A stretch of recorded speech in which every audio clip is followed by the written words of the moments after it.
हम food way to heart में बनाने जा रहे हैं जन्माष्टमी का प्रसाद यानी कि धनिया पंजीरी। बिल्कुल थोड़े से कम घी में हम इस पंजीरी को बनाएंगे, फिर भी ये बहुत ज़्यादा टेस्टी बनेगी। इसमें हम नट्स यूज़ करेंगे क्योंकि वो कहना को बहुत ही पसंद है।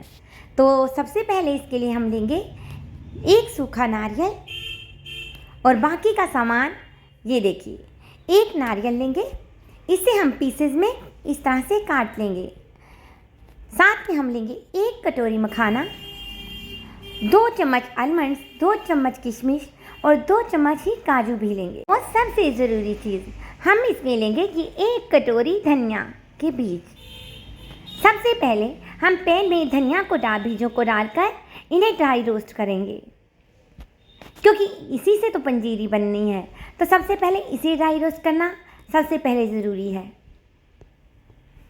अगर आपके पास ये ना हो तो आप पाउडर भी यूज़ कर सकते हैं, लेकिन इसमें मज़ा तो ये धनिया के बीजों से बनाने से ही आता है। तो इसीलिए हमने इसके बीज लिए हैं 1 कटोरी और इसे हम रोस्ट कर रहे हैं।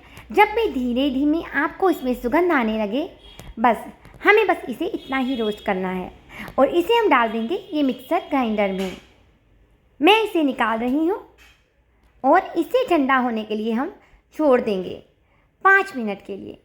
1 चम्मच घी पैन में लेंगे, इसी पैन में, और उसमें हाफ कट किए हुए आलमंड्स। आप आलमंड्स 10 से 15 ले लें, इतने काफ़ी रहेंगे। काजू भी हम यही 15 पीस ले लेंगे, उसे हाफ काट लेंगे।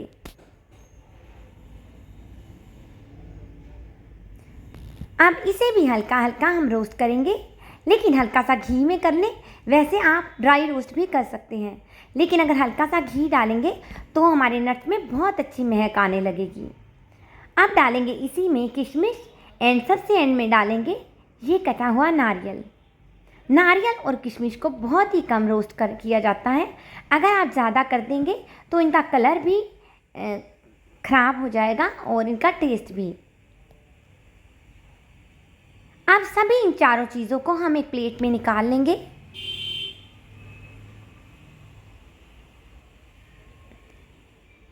इसे हम इस प्लेट में निकाल रहे हैं और बाकी के सामान को भी हम इसी तरह 1-2 चम्मच घी लेंगे अब हम पैन में, और उसमें हमने डाला है ये गोंद, जो हम विंटर्स में जिसकी पिन्नी वगैरह बनाई जाती है, ये वही वाला गोंद है।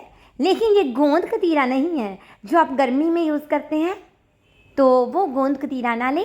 ये गोंद है जो सर्दियों में खाई जाती है। इसे भी इसे घी में हम रोस्ट करेंगे ताकि ये फूल जाए। आप बिल्कुल धीमी आंच पर इसे करें। अगर आंच को तेज़ करेंगे तो ये अंदर से कच्ची रह जाएगी और बाहर से फूल जाएगी।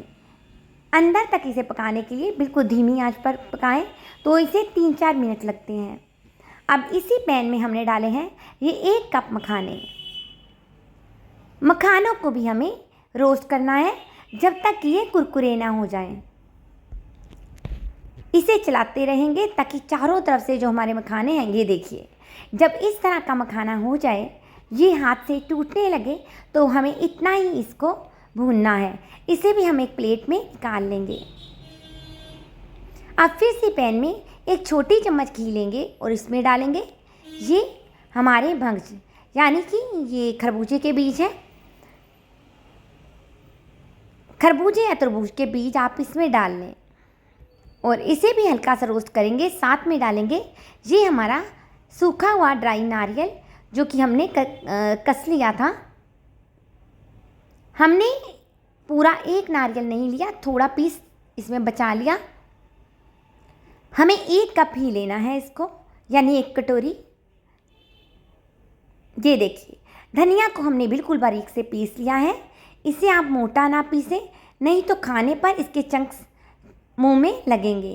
अब हमने धागे वाली मिश्री ली है और 1/4 कटोरी के करीब ली है, यानी आधी कटोरी से थोड़ी ज़्यादा। जो नट्स हमने रोस्ट किए थे उसमें आधे नट्स मैंने इस मिश्री के साथ डाल दिए हैं, और ये थी गोंद, इसे भी इसके साथ ही डाल देंगे। नहीं तो ऐसे पंजीरी बनाने पर ये मुंह में लगेंगे और अच्छे नहीं लगेंगे। ये देखिए, इसका बिल्कुल अच्छा सा पाउडर बना लिया हमने, और उसमें हम डाल रहे हैं ये नारियल। और ये बीज उसे भी हम थोड़े से रख लेंगे। इलायची दिल करे तो आप डालें, मैंने डाली है। ये देखिए, अब 1 चम्मच ऑयल यानी कि घी लेंगे देसी, और उसमें डालेंगे ये धनिया का पाउडर। ऐसा करने से ये पाउडर बहुत अच्छी महक छोड़ेगा और खाने में टेस्टी लगेगा। अगर हम घी में रोस्ट नहीं करेंगे तो वो उड़ने से वाले टेक्सचर में रहेगा और वो खाने में बिल्कुल भी टेस्टी नहीं लगेगा। अब ये देखिए, ये हमारा सारे नट्स हैं। आप चाहें तो इस स्टेज पर मिला सकते हैं और आप चाहें तो एंड में गार्निशिंग के वक्त भी इसे मिला सकते हैं। मैंने सारा पाउडर इसमें डाल दिया है और आप देख सकते हैं ये टेस्ट में बहुत ही अच्छी हमारी धनिया पंजीरी बनेगी, क्योंकि धनिया के साथ में इसमें नट्स का टेस्ट भी आएगा। नॉर्मली होता क्या है, हम अकेले धनिया का बना लेते हैं और नट्स को साबुत रख लेते हैं। ऐसा करने से इसका टेस्ट बहुत अच्छा नहीं आता, लेकिन अगर आप इस तरह से बनाएंगे तो ये खाने में इतनी ज़्यादा टेस्टी होगी कि सभी मांग मांग कर इस प्रसाद को बार बार आपसे लेंगे। और इसमें डालेंगे गार्निशिंग के लिए ये पिस्ता कतरन, जो हमने 10-12 पिस्ता के दाने लिए हैं। आप चाहें तो कोई भी नट को स्किप कर सकते हैं, क्योंकि ये अपनी अपनी श्रद्धानुसार डाले जाते हैं। इस पर डालेंगे 1 तुलसी की पत्ती। मेरे पास तुलसी नहीं थी तो ये धनिया पंजीरी है, मैंने धनिया का पत्ती डाल ली है। और इस पर डालेंगे ये गुलाब की पंखुड़ी। रोज़ पेटल्स तो डालनी ही पड़ेंगी, क्योंकि ये कान्हा जी का प्रसाद है तो इसे बहुत अच्छे से बनाना होगा। हमारा ये धनिया पंजीरी का प्रसाद बिल्कुल रेडी है। आप भी इस प्रसाद को बनाएं और अपनी जन्माष्टमी का एंजॉय करें। रेसिपी पसंद आई है तो हमें लाइक करें, शेयर करें, सब्सक्राइब करें, हमसे जुड़े रहें। फिर से मिलेंगे नेक्स्ट वीडियो में।